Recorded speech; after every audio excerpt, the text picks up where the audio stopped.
দাঁড়া, আমি লাইটটা জ্বেলে দিই। ঠিক আছে, পুজো মাখা কমপ্লিট। এমনি করা হয়ে গিয়েছে। আচ্ছা,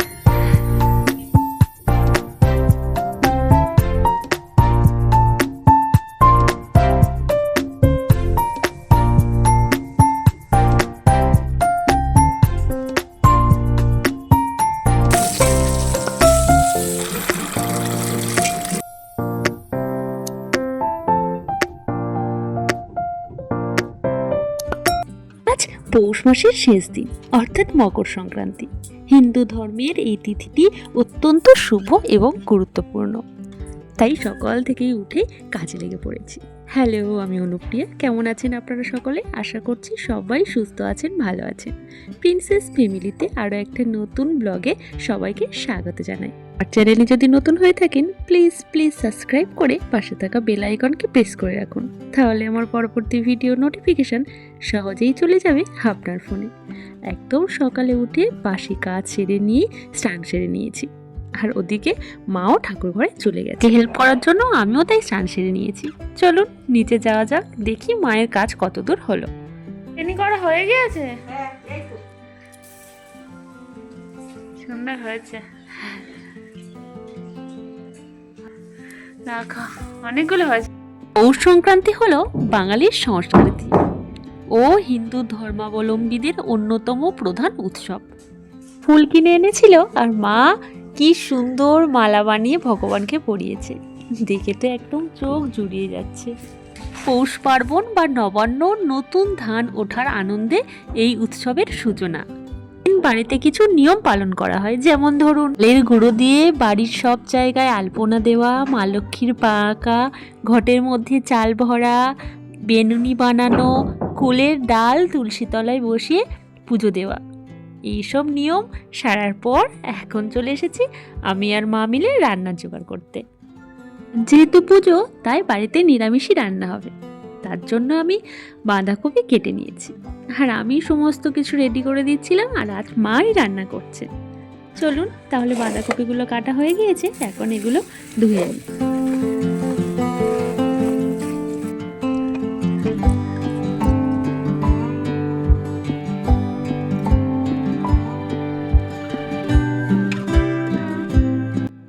সবজিটা আমি ধুয়ে নিয়েছি, আর এদিকে মায়েরও ডাল সিদ্ধ কমপ্লিট। আর যেহেতু নিরামিষই রান্না হচ্ছে তাই মা মুগের ডালটাকে প্রথমে সিদ্ধ করে নিয়েছে।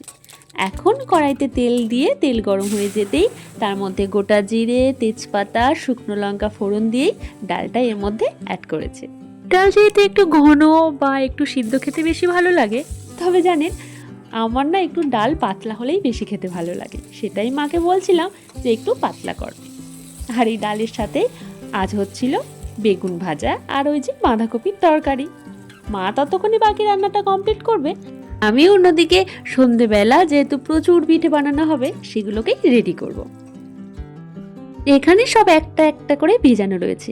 এটাতে রয়েছে সুজি ভিজিয়ে রাখা, তারপর একটাতে রয়েছে চিনি ভিজিয়ে রাখা যাতে চিনিটা সহজেই গলে যায়, তারপর আরেকটাতে রয়েছে গোবিন্দভোগ চাল ভেজানো। এটাকেই আমি এখন পেস্ট করে নেব। পৌষ সংক্রান্তি আসা মানেই তো বাংলার ঘরে ঘরে শুরু চালের গুঁড়ো, গুড় আর নারকেলের এক অপূর্ব যুগলবন্দি।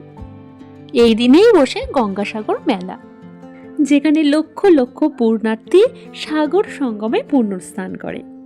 লোক বিশ্বাস অনুযায়ী মকর সংক্রান্তির স্নান মোক্ষম লাভের পথ প্রশস্ত করে।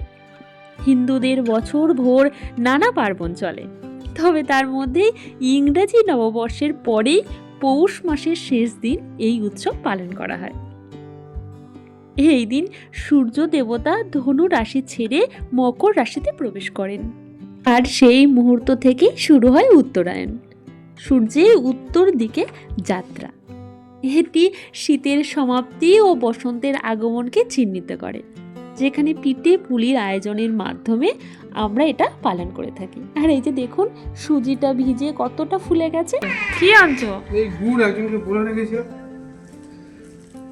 1 কিলো? 1 কিলো ঘরে আছে বললেছে। হ্যাঁ, 1 কিলো ঘরে আছে। পাঁপড় দাঁড়া, গুড়টা রাখি। যাচ্ছো মা পাবো। রাজি হলে ভেজে নিতে অবাক করা পারি করতে হবে। বড় করা করবো তো। বেগুন ভাজাটা তো হয়ে গিয়েছে, আর এখনো তো বাঁধাকপি এদিকে আছে, ওটা কমে গেলে তারপর এটা দেবে, তাই তো? পাঁপড় ভাজাটা হয়ে গেলেই আমাদের রান্না শেষ। আর অন্যদিকে আমার পিঠের জোগাড়ও হয়ে গেছে, শুধুমাত্র বিউলির ডালটা পেস্ট করলেই হয়ে যাবে। এখন একটু রেডি হয়ে গিয়েছি, মা আর আমি বেরোবো, মানে যাব আমাদের বাড়ির একদম পাশে গঙ্গা মায়ের মন্দিরে।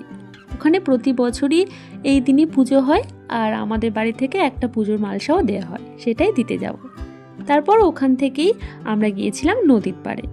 অলরেডি একটা শর্ট ভিডিওতে আমি এটা বলে দিয়েছি, আপনারা যারা ভিডিওটা দেখেননি অবশ্যই দেখে নেবে।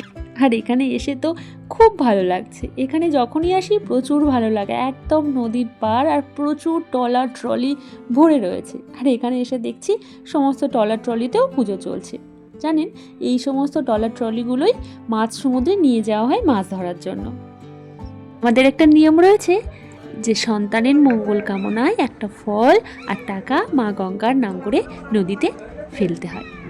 এখানে এসে দেখছি তখনও জোয়ারের জল উপর পর্যন্ত আসেনি, মানে সবে সবে জোয়ারের জল একটু একটু করে বাড়ছে।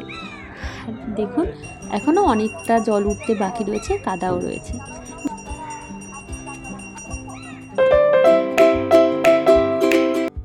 মাঝে কিছুটা সময় পার হয়ে গিয়েছে, এখন ঘড়িতে ওই 2:45 মতো বাজে। আর আমি নিচে এসে দেখছি মা নারকেল কুড়িয়ে সেটা ছাই মারা শুরু করে দিয়েছে। আর এই নারকেল করার সাথে দিয়েছে কিছুটা পরিমাণ চিনি আর গুড়। তারপর আমি আর মা মিলে মটরশুঁটিগুলো ছাড়াচ্ছিলাম। আধুনিক যুগে বাঙালির পিঠে নিয়েও প্রতিযোগিতা শুরু হয়েছে। এখন পিঠেপুলি উৎসব বা যে কোনো সোশ্যাল মিডিয়া খুললেই নানা ধরনের পিঠে দেখা যায়। আমরা আর বাদ যাই কেন? তাই একটু নতুনত্ব পিঠে বানানোর জন্য আমি আর মা মিলে মটরশুঁটিগুলো ছাড়াচ্ছিলাম। এই পৌষ সংক্রান্তিতে আমি আর মা মিলে ঠিক করেছি 7 থেকে 8 রকম পিঠে বানাবো। আর আপনারা অবশ্যই আমার সাথে থাকুন আর পুরো ভিডিওটা দেখতে থাকুন, আশা করছি আপনাদের ভালো লাগবে। আর অবশ্যই আপনারা কমেন্ট করে জানাবেন যে আপনাদের বাড়িতে কি কি পিঠে হলো। প্রথমেই আমাদের বানানো হচ্ছে গুড় পিঠে। তবে এটার নাম গুড় পিঠে কেন সেটা কিন্তু আমার একদমই জানা নেই, তবে কিন্তু এর মধ্যে একটু গুড় অ্যাড করা হয়নি। এর জন্য লেগেছে ময়দা, সুজি, ওই যেটা সকালে ভিজিয়ে রাখা হয়েছিল সেই সুজি, চিনি, সামান্য লবণ আর মৌরি দিয়ে একটা গলা মিশ্রণ বানিয়ে নিতে হবে। তারপর সেটাকে তেলের মধ্যে দিয়ে একদম রাঙা করে ভেজে নিতে হবে, ব্যাস তাহলেই গুড় পিঠে রেডি। দেখুন তেলের মধ্যে দেওয়ার পর কি সুন্দর লুচির মতো ফুলে গেছে, আর এটার স্বাদ তো অসাধারণ। এই কিছুটা ভাজার পর বাকি পিঠেগুলো মা ভাজা করছে। আর এই যে দেখুন বিউলির ডালগুলো ভিজিয়ে দিয়েছিলাম, কি সুন্দর ফুলে গেছে। বিউলির ডালটা দিয়েই রসবড়া বানানো হবে। রসবড়া বানানো তো একদমই সহজ, শুধুমাত্র বিউলির ডালটাকে ভিজিয়ে রাখতে হবে, তারপর সেটাকে পেস্ট করে নিয়েই হাত দিয়ে ভালো করে ফেটাতে হবে। তারপর সেটাকে তেলের ওপরে ভেজে নিয়ে গুড়ের মধ্যে দিয়ে দিলেই রসবড়া রেডি। আর এই যে পিঠেও হয়ে গেছে, অনেকটা পিঠে হয়ে গেছে, আর এখানেই চলছে। আর গুড়টা নিয়ে এসেছে তো পুরো রসের গন্ধ, ওই জন্য আবার সেটাকে জাল দেওয়া হচ্ছে। অর্ধেকটা গুড় জাল দিয়ে রেখে এসেছি, 1 কেজি, আর এই 1 কেজি ডালটা আবার ফানা সেই গুড়টা তো এইখানে রেখেছি জাল দিয়ে।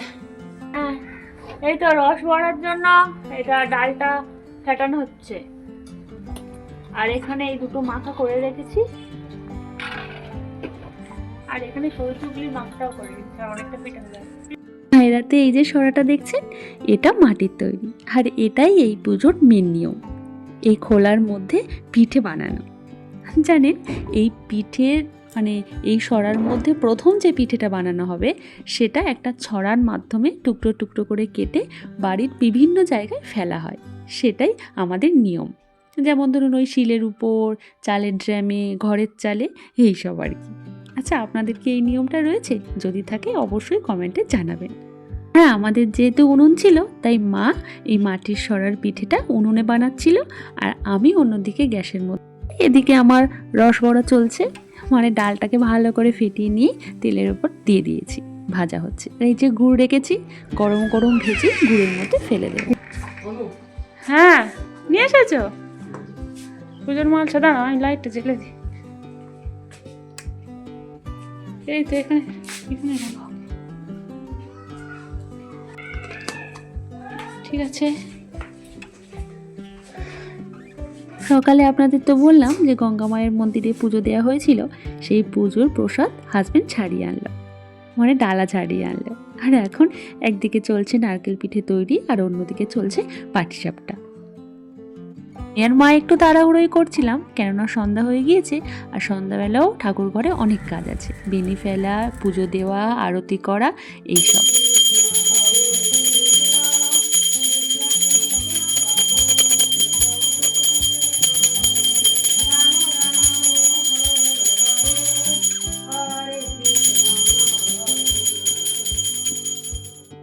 সন্ধ্যার পর বাকি যে সরু চাকলিটাই বাকি ছিল, এটা আমি বানিয়ে নিয়েছিলাম। সরু চাকলিটা বানানোর জন্য চালের গুঁড়োর একটা মিশ্রণ বানাতে হবে। এটা হলো পাতলা রুটির মতন এই পিঠে, যার ঝোলা গুড় দিয়ে খাওয়ার তৃপ্তিই আলাদা। যা বড় গামলার মধ্যে শুরু করে দিয়েছে খাওয়া। আজকের অনেক কিছু হয়েছে, এখানে রয়েছে রসবড়া, এখানে রয়েছে পাটিসাপটা, সরু চুকলি, আর না এখানে আবার নারকেল পিঠে রয়েছে 2 রকম।